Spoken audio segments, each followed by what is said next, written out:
목사님밖에 안 계시다고. 네. 너희에게 평강이 있을지어다 라고 말씀하신 우리 주님의 음성이 지금 이 시간 들려지기를 축복합니다. 그런데 이 음성이 우리뿐만 아니라 평강을 바라는 억눌려 고통 가운데 있는 모든 이들에게도 소망의 음성으로 들려지기를 소망해 봅니다. 여러분 복음서 여러 번 읽으셨죠? 복음서를 안 읽은 분들은 아마 거의 없으실 건데 복음서를 읽다 보면 특별히 이 부활에 대한 기사를 읽다 보면 아마 여러분이 의아한 장면을 만나셨을 겁니다. 저만 의아하게 여겼을지는 잘 모르겠는데요. 제가 의아하게 여겨서 오늘 설교로 여러분과 함께 나누려고 왜 그들은 주님을 알아보지 못했을까 이러한 제목을 가지고 말씀을 나누려고 합니다. 3년이나 혹은 그 옆에서 계속해서 예수님과 먹고 또 마시고 또 함께 잠도 자고 또 가까이에서 봤던 많은 제자들이 부활하신 이 예수님을 바로 앞에 두고도 알아보지 못하는 그러한 내용의 기사를 복음서를 읽다 보면 만날 수 있습니다. 왜 그랬을까요? 팀 켈러라는 목사님은 이를 인지적 폐쇄라고 설명합니다. 인지적 폐쇄를 보여주는 실험을 진행한 적이 있는데 바로 보이지 않는 고릴라 실험이었습니다. 이는 1999년에요. 하버드 대학에서 진행된 유명한 심리 실험입니다. 연구진은 사람들에게 영상을 보여주면서 흰옷을 입은 팀이 농구공을 몇 번 패스하는지 세어보라고 지시했습니다. 영상 중간에는 고릴라 옷을 입은 사람이 이렇게 가슴을 치면서 이렇게 지나갔거든요. 그런데 패스 횟수에 집중하던 사람들의 50%가 넘는 이들이 이 고릴라 옷을 입고 지나가는 그러한 사람을 전혀 보지 못했다라고 답했습니다. 쉽게 말해서 우리 마음속에 죽은 사람은 살아 돌아올 수 없다라는 이러한 단단한 벽이 세워져 있으면 부활하신 주님이 옆에서 아무리 말을 많이 걸어도 뇌가 그 정보를 처리하지 못함으로 거부해버린다는 것입니다. 즉 우리의 경험과 상식이라는 우리 안의 고정관념이 주님을 보는 눈을 가려버려서 주님이 안 계신 것처럼 컴퓨터 용어로는 편집해 버린다는 것입니다. 여러분 우리는 보통 내가 보고 싶은 것, 내가 예상하는 것에 집중하느라 바로 눈앞에 보이는 진실을 외면할 때가 많습니다. 이것이 바로 심리학 용어로 인지적 폐쇄입니다. 마리아와 제자들은 죽음과 실패라는 그 패스 횟수를 세느라고 그들 곁에 오신 부활하신 주님, 그분의 분명한 실체를 보지 못했던 것입니다. 오늘 우리는 마리아와 엠마오로 가는 제자 그리고 동화를 통해서 그 눈을 가렸던 인지적 폐쇄는 무엇인지 살펴보면서 우리 곁에 계신 주님을 다시 볼 수 있기를 소원해 봅니다. 그렇다면 왜 그들은 그토록 사랑했던 주님을 바로 눈앞에 두고도 알아보지 못했을까요? 우리를 가로막는 그 인지적 폐쇄 장벽이 가장 먼저 무너졌던 현장으로 가보겠습니다.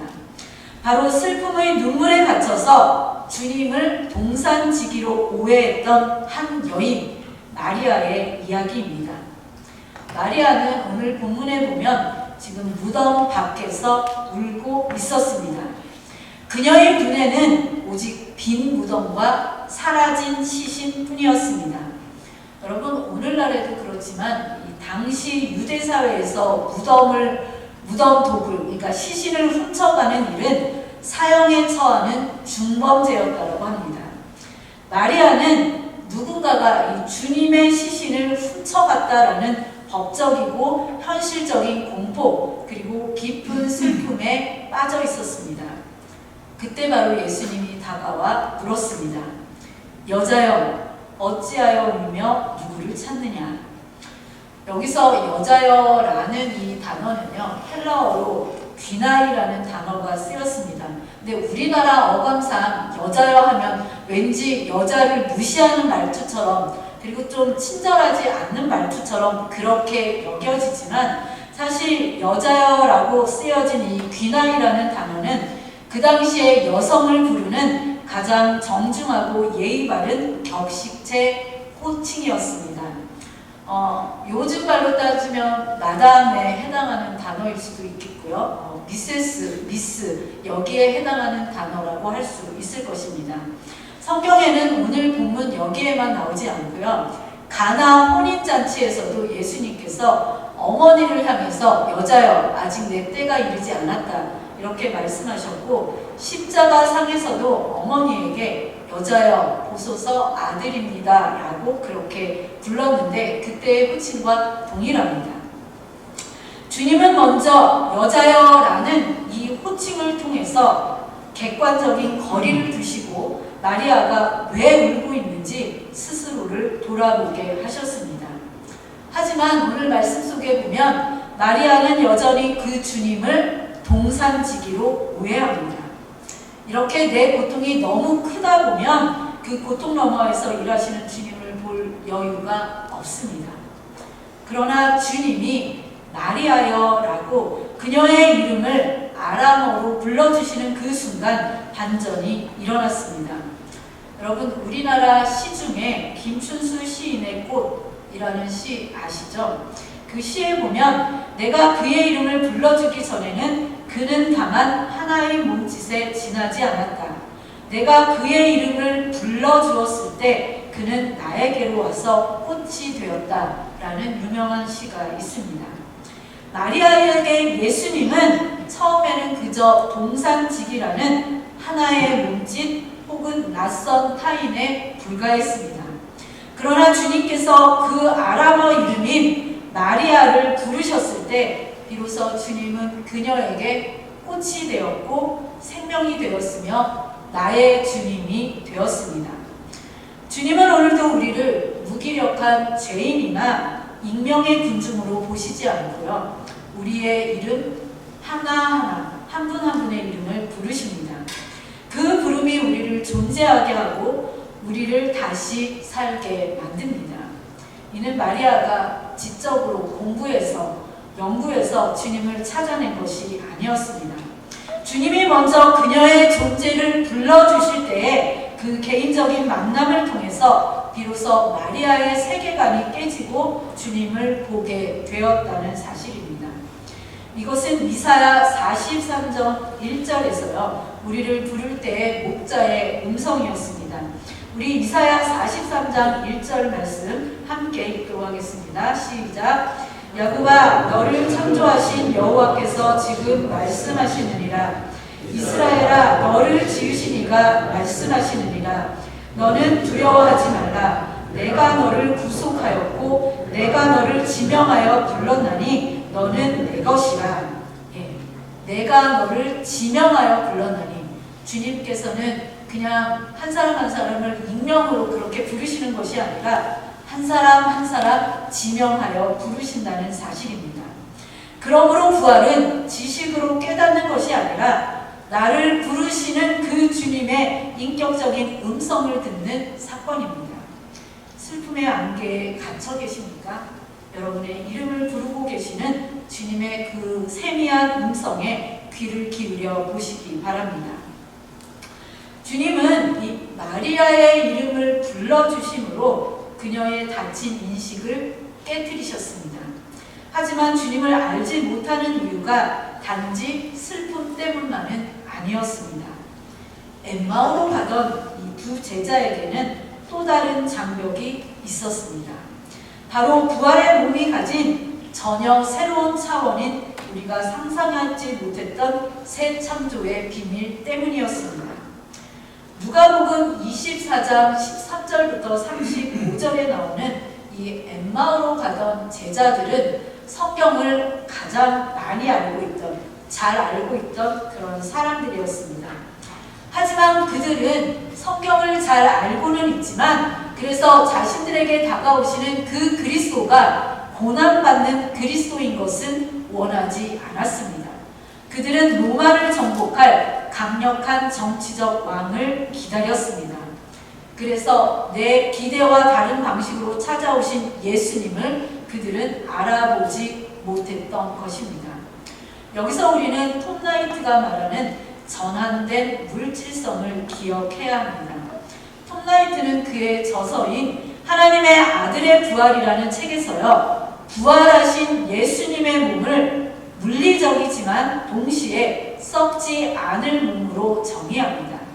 즉 주님의 부활은 영혼만 산 것이 아니라 우리처럼 몸이 살았으되 그 몸은 이제 이 세상의 눈물, 고통, 죽음에 묶이지 않는 업그레이드된 생명의 시작이라고 보고 있는 것입니다. 여러분, 주님의 부활은 유령이 아닙니다. 우리 주님께서는 생선을 드셨고 상처를 만지게 하셨습니다. 즉 우리처럼 물질성, 육체를 유지하셨다는 말씀입니다. 하지만 그 부활하신 주님의 몸은 벽을 통과하셨고 갑자기 무리들 가운데, 제자들 가운데 나타나기도 하셨습니다.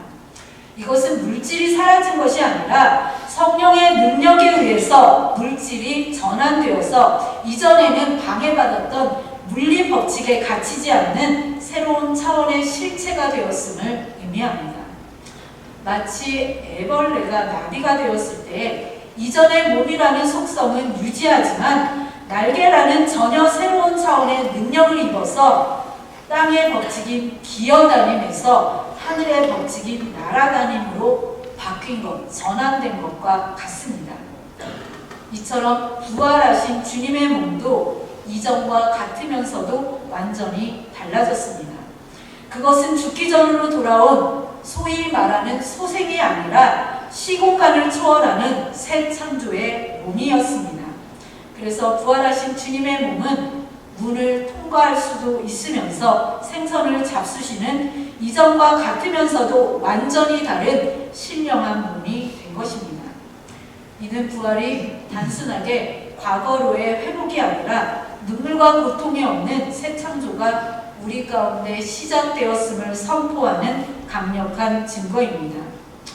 그렇다면 이 새 창조는 오늘 우리에게 어떤 의미가 있습니까? 이 새 창조는 죽어서 가는 천국이 아니라 부활의 능력이 오늘 나의 깨어진 현실 속으로 침공에 들어오는 것을 의미합니다.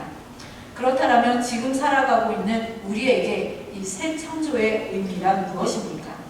새 창조는 슬픔의 전환입니다.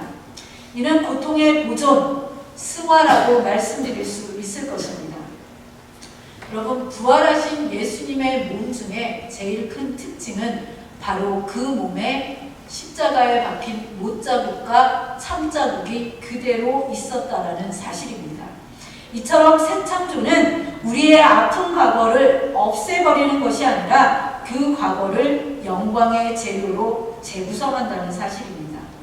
여러분이 겪고 있는 인생의 실패, 질병의 상처는 없어지지 않을 수 있습니다. 그러나 부활의 능력이 임하게 되면 그 상처는 누군가를 살리게 되는 공감의 통로가 되고 하나님의 살아계심을 보여주는 훈장으로 전환될 수 있다는 사실입니다. 이것이 우리 삶에 일어나는 새 창조입니다. 또한 이 새 창조는 공간의 전환입니다. 이것은 일상의 성소화라고 말씀드릴 수 있습니다. 부활하신 주님께서는 제자들의 일상의 자리였던 식사의 자리, 고기 잡는 해변에 나타나셨습니다. 그렇듯이 새 창조는 예배드리는 이 예배당뿐만 아니라 이 예배당을 넘어서 우리가 부활의 생명을 가지고 직장에 나가고 가정을 돌보고 정직하게 행하는 그곳에서 하나님의 새 창조의 사역이 시작되고 있다는 사실입니다. 바로 이러한 새 창조로 인해서 부패하고 썩어져가는 세상 속에서 썩지 않는 하늘의 법칙으로 이 땅이 움직이기 시작한다는 사실입니다. 이제 여러분이 계신 곳, 일터이든지 가정이든지 어떠한 곳이든지 그곳은 부활하신 주님이 통치하시는 새 창조의 현장이 된다는 사실을 기억하시기 바랍니다. 또한 이 새 창조는 소망의 전환입니다. 이는 어차피에서 결국으로의 전환을 의미합니다. 보통 사람들이 생각하기를 죽음이 끝이다 라는 인지적 폐쇄라는 그런 생각으로 살아가서 어차피 인생은 허무해 라고 허무함을 맞는 허무주의에 시달릴 수 있습니다. 그러나 이 새 창조는 결국 생명이 이긴다라는 소망으로 우리를 바꾼다는 사실입니다. 그래서 부활을 믿는 사람은 절망적인 상황 속에서도 어차피 끝이야 라고 말하지 않습니다. 주님이 죽음을 뚫고 나오셨듯이 지금의 이 막막함 또한 하나님이 새롭게 빚으실 새 창조의 과정임을 믿고 오늘 견딜 힘을 얻게 된다는 사실입니다. 사랑하는 여러분, 톱나이트는 부활하신 예수님의 몸을 가리켜서 전환된 물질성이라고 불렀습니다. 이는 주님이 우리가 사는 이 세상의 재료를 그대로 가지셨지만 죄와 죽음의 법칙에서는 완전히 벗어난 새로운 인류의 첫 모델이 되셨음을 의미합니다. 성경에서는 이것을 부활의 첫 열매라고 부르고 있습니다. 이 새 창조의 신비는 멀리 있지 않습니다. 여러분이 고난 중에도 찬양할 때, 미운 사람을 용서하기로 결단할 때, 세상의 정욕이 아닌 하나님의 그 기쁨을 선택할 때에 그 순간 여러분의 삶에도 이미 죽음을 뚫고 나온 부활의 능력인 새 창조가 시작되고 있다고 말씀하고 있습니다. 그러므로 부활은 이전으로의 단순한 회복이 아니라 우리의 모든 고난까지도 바로 영광으로 바꾸는 새 창조의 시작입니다. 그런데 여기 이 모든 신비 앞에서도요, 내 눈으로 직접 보기 전까지 그리고 만져보기 전까지는 믿지 못하겠다라고 말한 가장 높은 합리주의 벽을 쌓고 있는 한 사람이 있었습니다. 바로 우리 현대인들의 모습과 가장 닮아있는 제자 도마의 이 의심이요, 어떻게 영광으로 변하는지 살펴보겠습니다. 요한복음 20장 19절부터 29절에 나오는 도마에게 이 부활이라는 것은 논리적으로 불가능한 데이터 오류일 뿐이었습니다. 혹시 여러분 중에도 부활이 어떻게 가능해? 논리적으로 불가능한 데이터 오류라고 그렇게 생각하시는 분들이 계십니까? 그런 도마에게 주님께서는 비난하지 않으시고 오히려 당신의 손과 옆구리를 내어주셨습니다. 여러분, 놀라운 사실은 이 부활하신 주님의 영광의 몸에서 여전히 못자국과 창자국이 남아 있었다는 사실입니다. 주님의 이 부활하신 몸에 상처가 남아있다는 것은요, 신학적으로 대단히 중요한 의미를 갖습니다. 이는 부활이 이전의 삶을 없애버리는 것, 삭제하는 것이 아니라 통합하는 것임을 보여주기 때문입니다. 주님께서는 고난받으신 바로 그분임을 자신의 상처로 증명하셨습니다. 제가 전에도 말씀드렸던 흰주기는 깨진 도자기를 버리지 않고 그 깨진 틈을 금이나 은으로 메워서 다시 붙이는 기술입니다. 수리가 끝난 도자기는요, 이전보다 더 단단해질 뿐만 아니라 깨진 선이 금빛으로 빛나면서 세상에 단 하나뿐인 예술 작품으로 거듭나게 됩니다. 사람들은 이 깨진 틈 덕분에 그 도자기를 이전보다 더 가치 있게 평가하는 것입니다. 이렇듯 하나님께서는 우리에게 있는 고난을 없었던 일로 만드시는 분이 아니라 그 고난을 재료 삼아서 더 큰 영광을 빚어가시는 분이심을 보여주고 있습니다. 따라서 도마에게 예수님의 이 상처는 더 이상 패배의 흔적이 아니라 사랑의 확증이 되었습니다. 왜일까요? 바로 부활은 고난을 없애는 것이 아니라 앞에서도 말씀드렸듯이 고난을 승리와 영광으로 변모시키는 그러한 능력이 있었기 때문입니다. 도마는 예수님의 그 상처를 만지며 비로소 고백합니다. 나의 주님, 나의 하나님.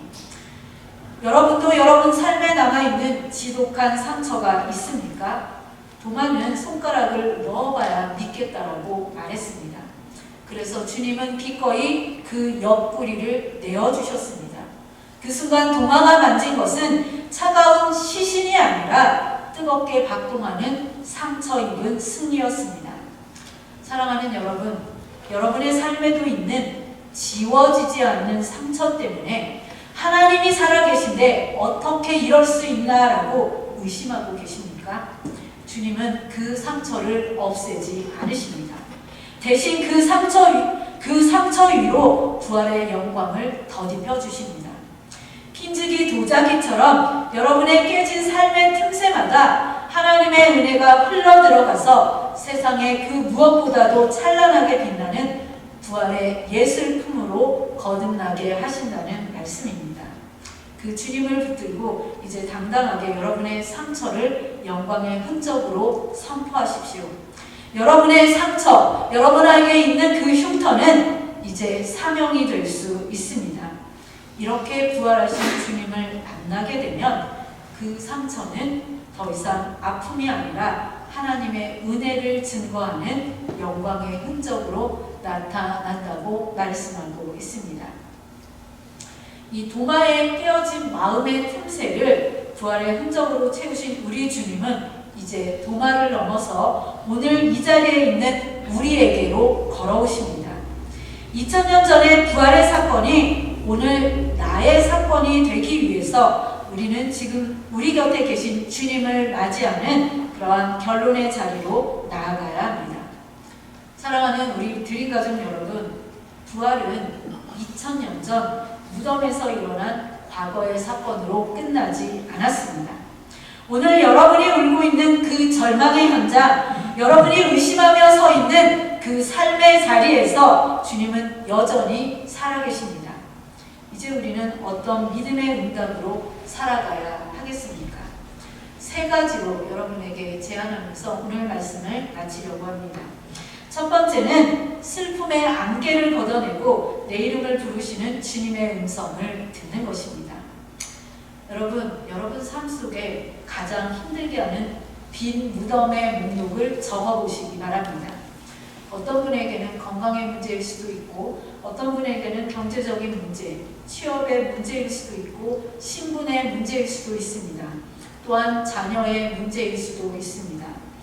그 고통의 현장 앞에서 여러분이 잘 적으시고 매일 아침 5분만 침묵해 보시기 바랍니다. 그리고 주님이 나를 여러분의 이름으로 부르시는 그 음성을 묵상하시기 바랍니다. 주님은 시신을 찾는 여러분에게 나타나서 새로운 생명을 주실 것입니다. 둘째는 내 선입견의 안경을 벗고 주님의 방식을 신뢰해 보는 것입니다. 보통 우리는 내가 만든 정답이 아니면은 이게 응답이 아니라고 생각하는 그러한 우리의 고정관념을 가지고 있습니다. 이러한 고집을 내려놓아야 합니다. 주님, 제가 원하는 방식이 아닌 주님의 방식대로 일하시옵소서. 이렇게 여러분의 기도를 수정해 보시기 바랍니다. 내 기대와 다른 모습으로 찾아오신 주님이 여러분의 일상을 새롭게 창조하기 시작하실 것입니다. 세 번째는 여러분의 흉터, 여러분의 상처를 부끄러워하지 말고 주님께 내어드리는 것입니다. 도마가 주님의 못자국 난 그 손길을 보고 그 손을 보고 주님을 시인했듯이 여러분의 아픈 그 상처, 흉터도 도리어 주님의 은혜를 증거하는 영광의 흔적으로 바뀌어질 것입니다. 핀죽이 도자기처럼 깨진 여러분의 삶의 틈새를 바로 부활의 금빛 은혜로 채우시는 그 주님을 신뢰해 보시기 바랍니다. 이제 여러분의 상처는 이제 누군가를 살리게 되는 치유의 통로가 될 것입니다. 우리 사랑하는 드림가족 여러분, 지금 여러분이 울고 있는 그 무덤 곁에서 주님은 어떤 이름으로 여러분을 부르고 계십니까? 여러분은 여전히 그분을 동산지기라는 우리의 상식 안에 가둬놓고 있지는 않습니까? 내 인식의 한계를 넘어 일하시는 우리 주님을 인정하십시오. 이 한 주간은 우리 곁에 계신 그 주님의 음성에 귀 기울이시면서 그분의 평강 속에 거하는 부활의 주인공들이 되시기를 주님의 이름으로 축복합니다. 기도하시겠습니다. 부활의 첫 열매 되시는 주님, 우리는 마리아처럼 슬픔의 안개에 갇혀서 주님을 동산지기로 오해하고 엠마오 제자들처럼 내 기대에 갇혀서 곁에 계신 주님을 알아보지 못하며 도마처럼 합리주의의 벽 뒤에 숨어서 주님을 의심할 때가 많았습니다. 주님, 오늘 우리의 이름을 불러주시옵소서. 우리의 상처 입은 삶의 틈새마다 부활의 금빛 은혜로 채워주셔서 우리의 흉터가 사명이 되고 우리의 아픔이 영광의 흔적이 되게 하옵소서. 이제 무덤 곁에 머물러 울지 않고 우리 곁에 계신 주님과 함께 일상의 성소로 당당히 나아가는 부활의 증인들이 되게 하여 주시옵소서. 우리를 절망에서 건져 올리신 부활의 주 예수 그리스도의 이름으로 기도합니다.